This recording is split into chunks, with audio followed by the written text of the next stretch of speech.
Today's speaker is Anthony David Adams.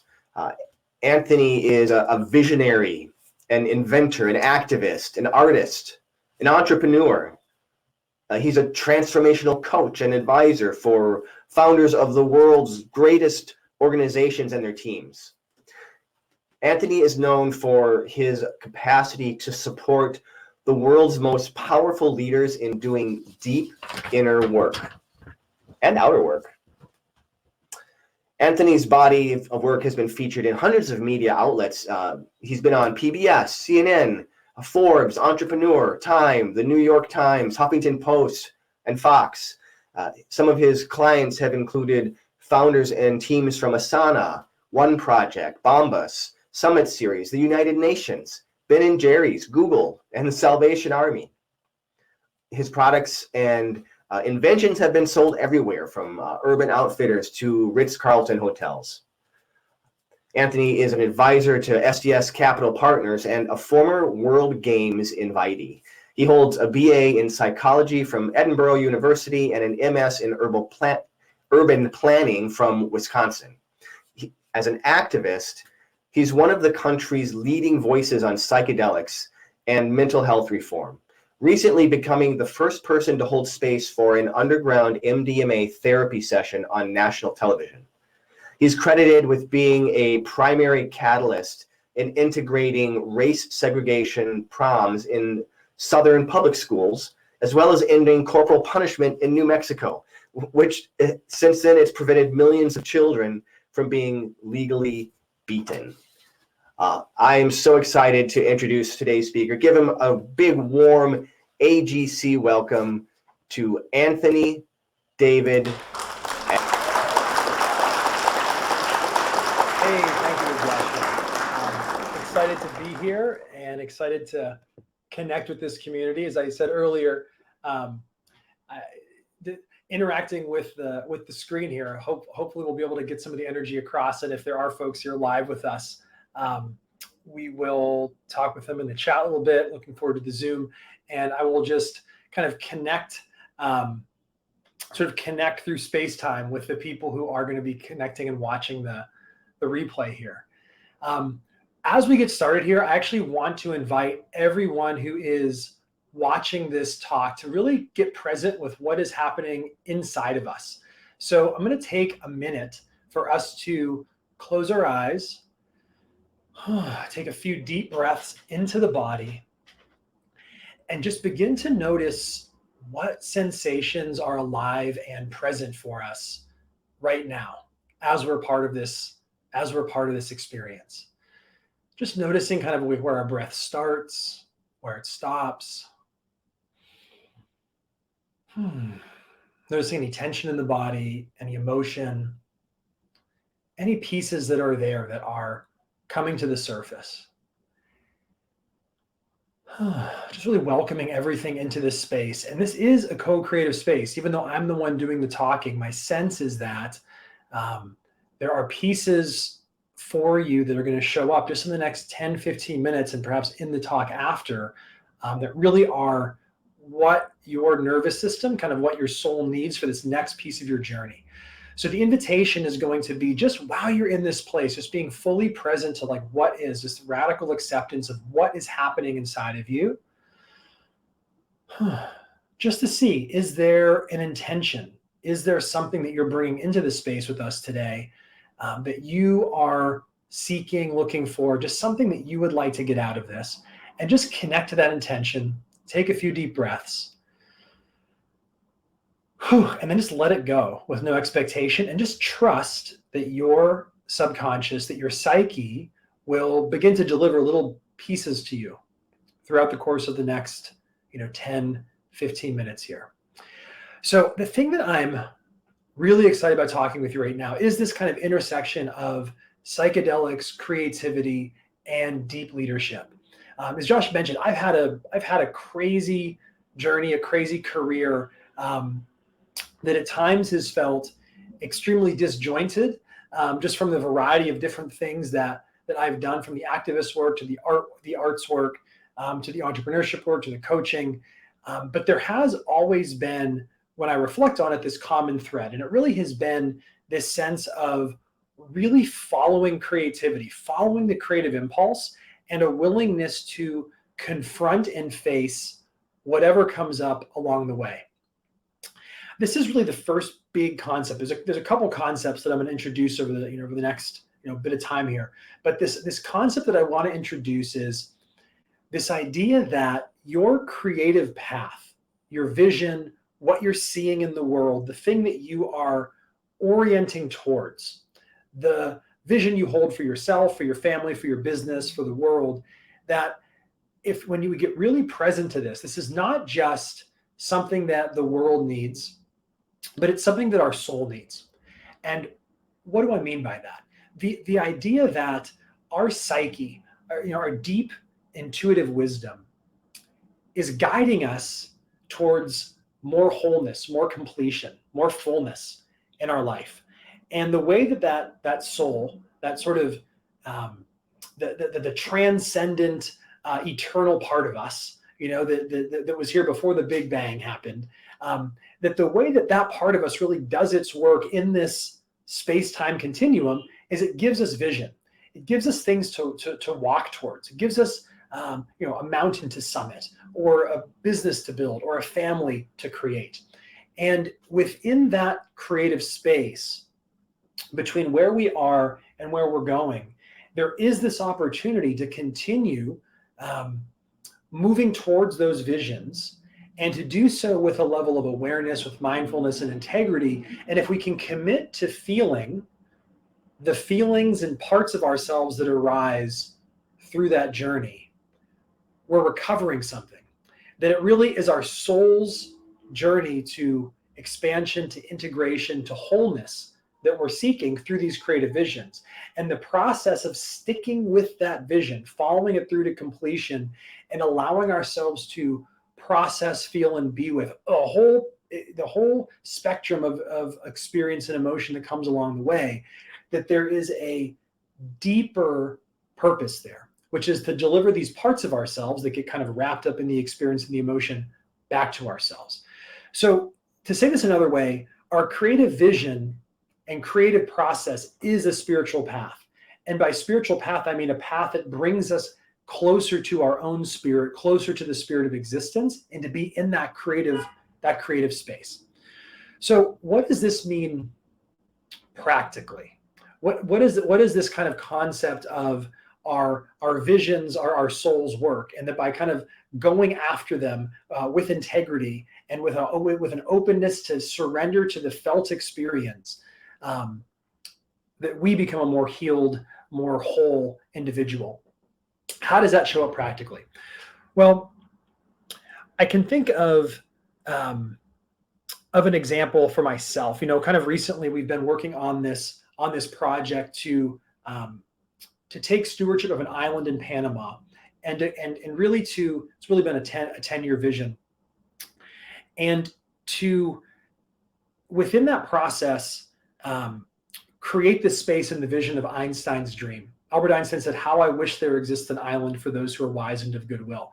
And our vision for this space was to create a gorgeous ecological preserve, a Pan-American eco-visionary art museum, and a kind of recurring event that happens on this space for for those who are kind and of goodwill, the world's sort of wisest and most benevolent souls to come to commune and to inspire one another. So as we've been working on this project over the last several years, there's been so many times where I was confronted with feelings of failure. I was confronted with frustrations. I was tempted to veer off course from the original vision that we had, to kind of compromise to get the thing done.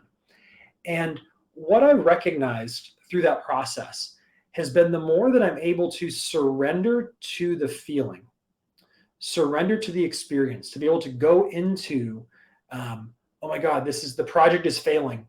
It's totally failed. And there's nothing I can do about it.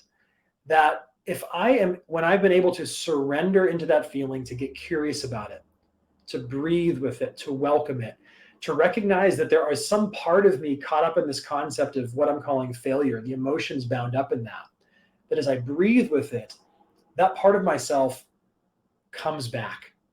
And there's actually a capacity, there's an essence, there's a gift inside of those challenging feelings. And when I allow those pieces to come back into my heart, into my soul, there's more possibility.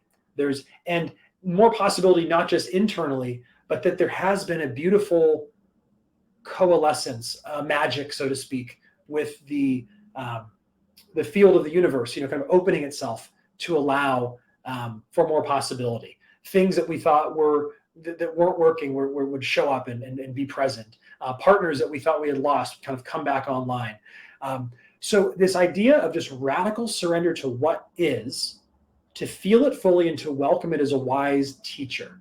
This is really, I think, the tool and the practice of being on this visionary creative path. It's having a capacity of tools to feel the full feeling of our experience. And that might be something that shows up because a deal doesn't go the way we want to go, or we're stuck in a particular way. Man, there's a person on our team that we're trying to lead and we're just feeling stuck. And there's a tremendous amount of charge and energy coming up around that. We don't know what to do about it. It's triggering us into a state of collapse and contraction, and we're losing the space of possibility. So what I've learned through this is that through this radical surrender to what is, and through holding space for the experience, I can reconnect with and rediscover some part of myself. Now, this is something that I've experienced practically through my work as a creative, as an activist. And it's also something, as I've done work in the psychedelic space, holding space for transformation, that has become, it's really just become so important. And interestingly enough, the foundation of my coaching work, we do a lot of this high level one-on-one coaching with the founders of some of the world's largest organizations. That idea of surrendering to the vision and the sensation of the path along the way there, that is inherently what we do in a psychedelic container. It's folks take the medicine, so to speak. If you're in a creative space, you're kind of taking the medicine of accepting your vision, kind of holding it, taking stewardship for it, taking responsibility for it. And then the question becomes, how can I surrender fully just to what is here? To, yes, take steps with my intuition, yes, move forward, but also to be fully present to what I'm feeling. And so what does that mean practically as a leader? That means looking to see where I am hiding out. Where am I hiding out in busy work? Where am I hiding out in addiction? Where am I hiding out in spiking my dopamine in ways that are sort of just kind of numbing myself out? Where am I hiding from the pain of this path? And the recognition that being in presence to this pain that inevitably shows up in a creative process when we're not motivated, we feel bored, that there's something in going beyond the boredom, going through the pain, really being present to it on the creative journey that allows us to reach these levels of transformation. It's the same phenomenon that we experience when we're doing medicine work with people. As I mentioned, that there's a surrender, there's a welcoming of everything that comes, every piece that comes. If somebody is, one of my mentors, Stan Groff, said, if you're going to hell, let yourself go. Let yourself go burn in the fire, so to speak. And so to allow ourselves to burn in the fire of our creative vision, there's parts of us that die, there's parts of us that fall away, but there's also a crucible of transformation that we begin to become forged in. And we become forged anew. We kind of rise from that crucible in a deeper way. And this has really become the hallmark of the work that I'm doing now with my, with the folks who work with one-on-one and in all of our offerings. We're not explicitly administering psychedelics at this point to folks. For a number of years, I ran an underground practice doing that work with people. But now we really work on helping people stay present to the psychedelic quality of their life. Psychedelic meaning soul revealing. Here's a practical example. Here's something that all of you may be able to use. And I encourage you to kind of step into this space.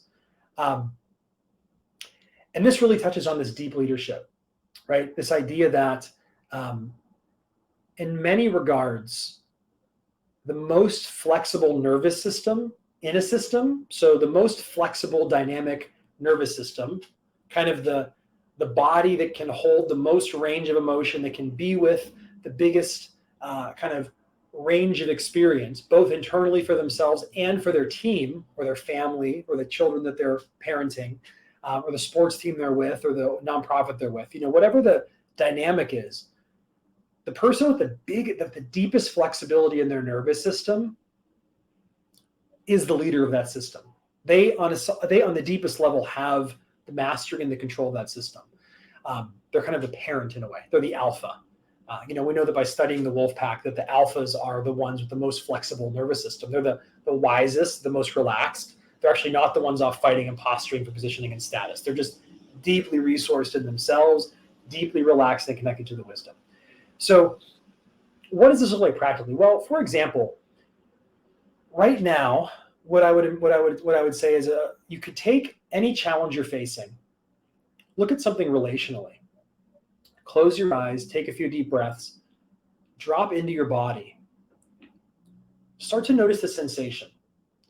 Start to notice where there's contraction, where there's pain, when you think about this person or this challenge, what it brings up. Allow yourself to get present to the feeling. Allow yourself to feel in your nervous system. This is like a dojo or a weight room to build emotional capacity, to increase capacity and flexibility. This is literally the highest leverage thing we could do for our leadership capacity, is to develop our capacity to be with our emotions, not to manage our emotions, stuff them away, drink a cocktail, take some medication to stuff ourselves down in that way, but rather building the capacity to hold our entire emotional experience. So as we're in this space, connecting to the feeling, breathing, welcoming, and just beginning to interview this part of ourselves. What do you need? What is it that needs to be present here? And can I surrender to the wisdom of this place? Now, this is a process that takes more than a couple minutes. It's something you can do over the course of 20, 30 minutes or an hour to be able to go into that space. But just this tool of allowing yourself to connect the deep leadership and the deep wisdom inside of you to your deeper leadership, which is approaching the problems first from a somatic level, recognizing what does it feel like in my body? How can I get more present to it? How can I approach this with a curiosity and almost as if I'm approaching a monk or a Zen Buddhist teacher, just approaching it for imagery, inspiration, wisdom, etc.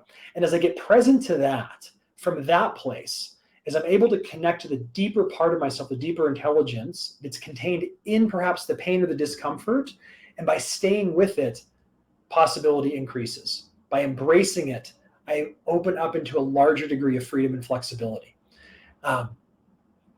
So these are the basic pieces here. Number one, that your creative vision is really your soul's work. That there's a way that by following that vision, staying with the emotional experience, and using some of these tools to begin to deepen into a connection with yourself, no matter what the discomfort is, that there's a deep wisdom in that discomfort. There is a piece of yourself that is being brought to the surface to be reclaimed and brought back online. And that by staying with it, by breathing with it, by allowing your nervous system to expand to hold it, you're going to recover a part of yourself, and you're going to recover a capacity to be in deeper resonance with your team, with your vision, and with the world at large. And through that, you're going to have a much more solid foundation to be able to kind of pull that archimedial lever to get the leverage and the things that you want to get in your life. I think that we're very close to being at the end of time here. This was, again, just a little snapshot into our world with a couple tools you can use. If you're interested in continuing your journey with this, we have some gifts for folks. If you go to anthonydavidatams.com/AGC, we're going to give everybody that's on this call, either live or on a replay, we're going to give you a copy of the mandala work. This is a 40-day integration journal that can really be used to navigate peak experiences. So successes, failures, kind of the peaks of life. This is a tool that I developed for myself. We use it with all of our clients, used by therapists and coaches around the world to help their people. Everybody is going to get a copy of this. We're also going to invite everybody here, will be a VIP guest of mine, to a future upcoming biomythic breathwork experience. This is a transpersonal psychedelic breathwork experience that allows people to reconnect to their deeper mythology and the living mythology of their life. We've worked with founders of billion-dollar companies to people that are just starting out. And every person that has come through our doors has really had a life-changing experience. And finally, we're working on this project in Panama, and we would love to have you come join us as our guest at some point. So every person here listening live or on the replay is also going to get a VIP day pass from me personally to be able to come out to our island and check out the Pan American Eco-Visionary Art Museum, possibly check out an event, but you'll get to come out for a day and check that out. So anthonyadams.com/AGC, you can find information there to get these, for us to get these gifts out to you. And I'm looking forward to connecting with any of you in the future that feel a resonance. Can always reach out to me, through the website. Would love to hear more about where you are in your journey. And if any of this has been meaningful or helpful, please let me know. Thank you so much for your time. Appreciate you being here. And we'll see you soon.